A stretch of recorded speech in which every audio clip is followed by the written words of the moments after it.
플라톤의 이상향, 유토피아에 대해서 함께 이야기를 나눠보도록 하겠습니다. 플라톤은 인류 역사에 가장 큰 영향을 끼친 철학자라고 할 수 있습니다. 많은 사람들이 그렇게 동의를 할 것 같고요. 그 영향력 측면에서 보면 그저 위대하고 존경해야 하는 철학자로 생각할 수 있습니다. 하지만 러셀은 플라톤을 전혀 그렇게 판단하지 않는 것 같습니다. 특별히 나쁘게 보려고 한 것 같지는 않아요. 제가 볼 때는. 그냥 그저 사람들이 보통 가지고 있는 플라톤에 대한 존경심을 빼고 건조하게 그의 이론을 살펴보면 좋게 볼 수 없다고 여긴 것 같습니다. 저도 이제 플라톤에 대해서 긍정적인 견해를 가지고 있었는데 러셀의 설명으로 플라톤의 이론을 들여다보니까 플라톤에게 이제 문제가 많아 보이기는 합니다.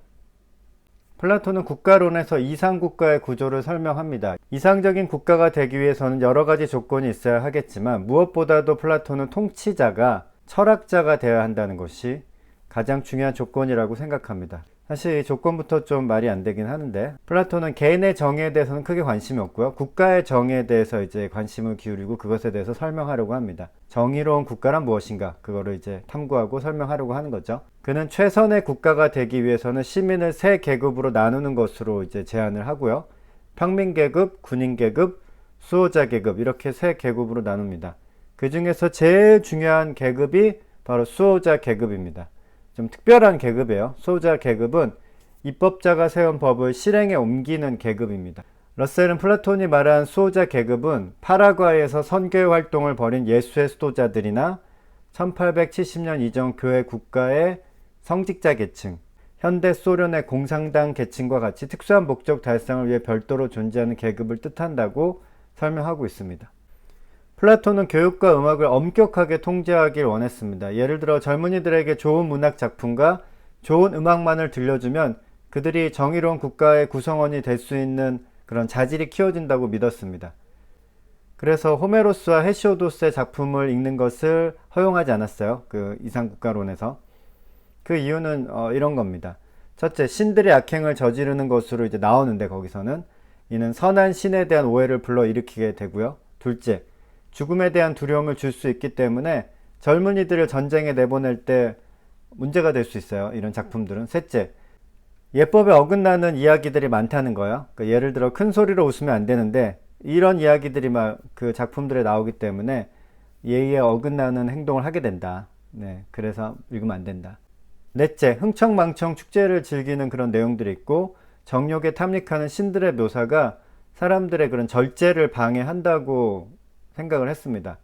그래서 호메로스, 헤시오도스의 작품이 굉장히 유명하고 많은 사람들이 읽는데 이런 작품들은 나쁘다. 그러니까 읽으면 안 된다. 이런 식으로 이야기를 했어요. 이와 같은 플라톤의 생각은 사실 매우 이상하죠. 사람들에게 좋은 것만 보여주고 좋은 것만 들려줘야 한다는 주장입니다. 어떻게 보면 이치에 맞는 것 같기도 한데 현실에서는 이상한 결과를 가져올 수 있습니다. 플라톤은 극작가를 추방하려고 합니다. 왜냐하면 연극에는 항상 악인이 나오기 때문이에요. 이게 문제가 되는 겁니다. 악인이 나오면 그것을 연기하는 사람들도 그 악당을 흉내내야 하고 연극을 보는 사람들도 그 악당을 모방할 수 있기 때문에 악당이 나오면 안 된다고 주장을 했어요. 착한 사람만 나와야 되는 거예요. 뿐만 아니라 여자와 노예와 같은 열등하다고 판단되는 인간도 연극에 나올 수 없었습니다. 그러면 이제 연극에 나올 수 있는 사람은 누구만 있을까요? 남자 영웅들, 선한 남자 영웅들만 나올 수 있는데 사실 말이 안 되잖아요. 그러면 뭐 이야기가 될 게 없잖아요. 그래서 아예 극작가를 이제 추방해 버리려고 한 것 같습니다. 플라톤은 음악에 대해서도 규제해야 한다고 주장을 합니다. 리디아와 이오니아식 화성이 금지되어야 하는 까닭은 리디아식 화성은 슬픔을 표현하고 이오니아식 화성은 정신의 긴장을 풀기 때문이다. 도리아식은 용기를 북돋우기 때문에 프리지아식은 절제를 돕기 때문에 허용한다. 이렇게 허용하는 리듬은 단순하며 단순한 리듬은 용감하고 조화로운 삶을 표현한다. 이런 음악에 대해서도 규제하려고 하는 걸 보면 알 수 있다시피 전쟁에 도움이 되는 그런 음악을 장려하려고 했습니다. 플라톤은 수호자 계급에게 공산주의를 제안하는데 이유는 전체 국가의 선을 위해서 부와 가난 모두 해롭다고 여겼기 때문입니다. 이런 부분은 일리가 있습니다. 플라톤은 개인의 행복보다는 정의로운 국가 건설에 관심을 기울였기 때문에 공산주의적 제안을 한 것이죠. 개인의 행복을 위해서라면 개인의 부를 축적하는 게 좋겠지만 빈부의 격차가 커지는 나라가 안정적으로 유지되는 것은 어려울 수 있습니다. 플라톤의 이상향 이론에서 가장 이상한 것이 결혼제도입니다. 개인의 행복을 무시하고 국가의 번영과 발전을 추구한다면 결혼제도를 어떻게 바꿔야 할까요? 플라톤은 자신만의 특별한 목표가 있었기 때문에 우리 생각에는 이상하다고 여길 수 있지만 자신의 목표 달성을 위해서는 이치에 맞다고 아마 여겼을 것 같습니다. 국가가 유지되기 위해선 무엇보다도 인구가 적정선을 유지해야 합니다. 이것이 중요한 이유는 무엇보다도 전쟁 때문이죠. 전쟁에서 승리하려면 군대가 있어야 합니다. 군대 없이 이제 전쟁에서 승리할 수 없기 때문에 국가는 적정한 인구를 유지하는 것이 무엇보다 중요합니다. 인구가 너무 많아져도 문제죠. 그 인구를 다 먹여 살리려면. 그래서 국가에서는 정기적인 연회를 열어서 추첨에 의해서 신랑과 신부를 맺어주는 그런 제안을 합니다.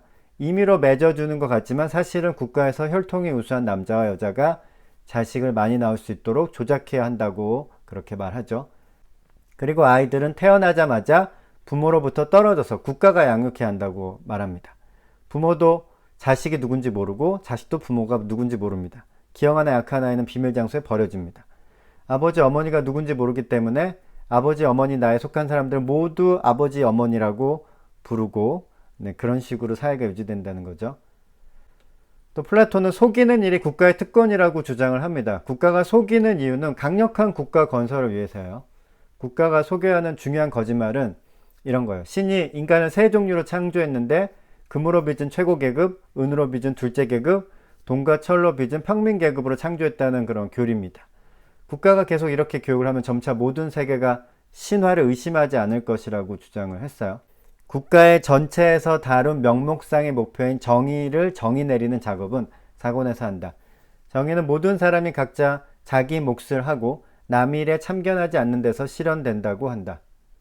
국가는 상인 계급, 보조 계급, 수호자 계급이 각각 자기 몫을 하고 다른 계급의 일에 간섭하지 않으면 정의롭다. 플라톤이 이런 식으로 지금 생각하면 말도 안 되는 이론을 막 내세운 것은 정의로운 국가라기보다는 막강한 국가를 세우기 위한 것이었던 것으로 보입니다. 자세히 살펴보면 허점이 많아요. 각자가 자기 역할을 제대로 하면 국가라는 큰 시스템 잘 돌아갈 것 같지만 자기 역할을 어떻게 정할 수 있겠습니까? 두 가지 방법이 있죠. 첫째, 자기 취향이 있을 수 있어요. 하지만 국가가 이것을 허용해 주어서는 안 됩니다. 그러면 이제 특정한 분야에서 자기 몫을 하겠다는 사람들이 많아질 수 있고 국가가 이제 제대로 운영되기가 어렵습니다. 둘째, 부모가 하던 일을 물려받으면 돼요. 근데 이 역시도 안 됩니다. 누가 자신의 부모인지 모르기 때문입니다. 따라서 국가가 알아서 각 사람들의 역할을 지정해 주어야 하는 것이 정치가 해야 할 가장 큰 일 중 하나라고 보았습니다. 이런 식으로 국가가 유지될 수 있을까요? 플라톤이 이와 같은 이상적인 국가를 건설해서 달성하려는 목표는 무엇일까요? 아주 단순합니다. 그것은 바로 전쟁의 승리입니다. 플라톤의 국가에서는 엄격성으로 말미암아 분명히 예술작품을 창작하지도 학문을 체계적으로 확립하지도 못한다. 다른 점과 마찬가지로 이런 점에서도 스파르타와 유사하다. 온갖 미사여구를 갖다 붙인다고 해도 전쟁 기술과 충분한 식량이 성취하게 될 전부이다. 플라톤은 아테네가 기근과 패전으로 고통을 겪고 있던 시기에 살았기 때문에 아마 무의식적으로 그러한 악을 피하는 일이야말로 정치적 수완을 다해 성취할 수 있는 최선이라고 생각했을 것이다. 이 다음 부분에서 러셀은 플라톤의 이상향에서 말하는 이상이란 무엇인가에 대해서 다룹니다. 모든 사람이 동의할 수 있는 객관적 이상이 존재할 수 있을까요? 만약 그런 것이 있다면 이상향도 존재할 수 있겠죠. 하지만 러셀은 국가론 1권에 나온 트라시마코스의 주장을 옹호하는 듯합니다. 트라시마코스는 정의란 각자의 이익 외에 아무것도 아닙니다 라고 선언합니다. 국가론에서 트라시마코스의 주장은 궤변으로 일축이 됩니다. 하지만 선악의 기준이 존재할 수 있을까요? 종교적인 관점에선 그럴 수도 있을 것 같고 플라톤은 선 자체가 존재한다고 믿었지만 러셀은 이에 대해서 부정적인 자세를 취합니다. 객관적인 이상 또는 선이 존재해야만 이상향도 제시할 수 있는 것인데 이 조건이 만족되지 않는다면 이상향도 헛소리에 불과하죠. 일단은 선악의 기준 자체가 존재하는 것인지 이에 대한 이야기부터 하는 것이 이상향에 대한 출발점이 되어야 할 것입니다.